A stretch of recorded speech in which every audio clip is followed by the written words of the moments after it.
Caroline Deschamps, chef du pôle web de Public Sénat, coronavirus toujours, qui est, j'imagine, le sujet de discussion numéro 1 sur les réseaux sociaux. Oui, Rebecca, déjà un sondage IFOP révèle que 61% des Français se disent inquiets du coronavirus pour eux et leurs familles. Une épidémie de la peur qui atteint un niveau inégalé depuis 15 ans. Alors forcément, la panique atteint les réseaux sociaux. Pour preuve, les requêtes sur le coronavirus sur Google explosent. Google Trends, l'outil, vous savez, qui permet de voir les recherches des internautes, est à ce titre éclairant.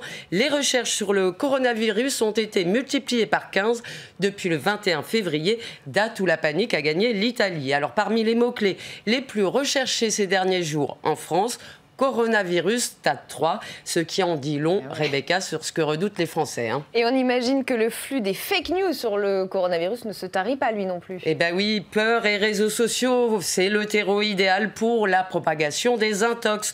Je vous en avais parlé d'ailleurs ici même en début de l'épidémie. Eh bien, les rumeurs vont bon train, et notamment sur les remèdes pour se protéger du coronavirus. Oh là là. À tel point que l'OMS, l'Organisation mondiale de la santé, est en guerre sur ce qu'elle appelle l'infodémie. Elle met régulièrement à jour son site pour en finir avec les idées reçues. Exemple, l'urine des enfants protège du coronavirus. Faux, évidemment.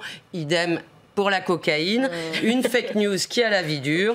Alors, moins nocive, mais tout aussi inefficace, l'huile de sésame ne tue pas le coronavirus. Et ça fait beaucoup rire, Tam. Moi, j'avais entendu l'alcool aussi. Les réseaux sociaux, pourtant, ils se sont engagés, non, dans la lutte contre les fake news sur le coronavirus? Eh bien oui, Twitter, Facebook, YouTube renvoient en premier vers les sites gouvernementaux. Et Facebook a fait un pas de plus hier en donnant à l'OMS des espaces de pub gratuits.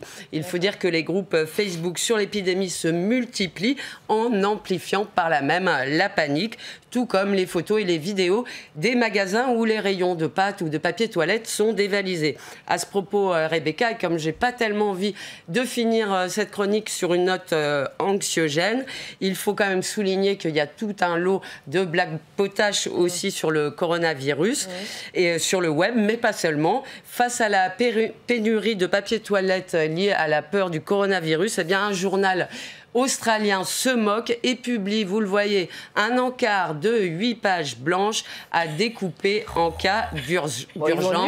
Ça fait beaucoup rire les Australiens, ça les détend. Voilà, c'est une manière aussi de se détendre.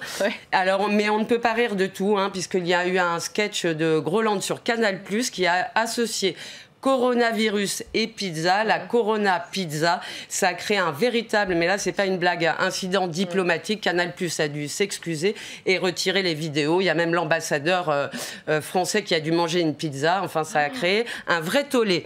Et puis, en recherchant tout ce qui se disait sur le web sur le coronavirus, je me suis aperçue que sur Spotify, eh bien, il y avait 65 chansons avec le titre coronavirus, comme cette Kumba que vous entendez. Voilà, c'est assez coronavirus, c'est assez dansant. Et donc, Rebecca, si ça peut apaiser les esprits, je vous ferai une petite playlist. Merci beaucoup.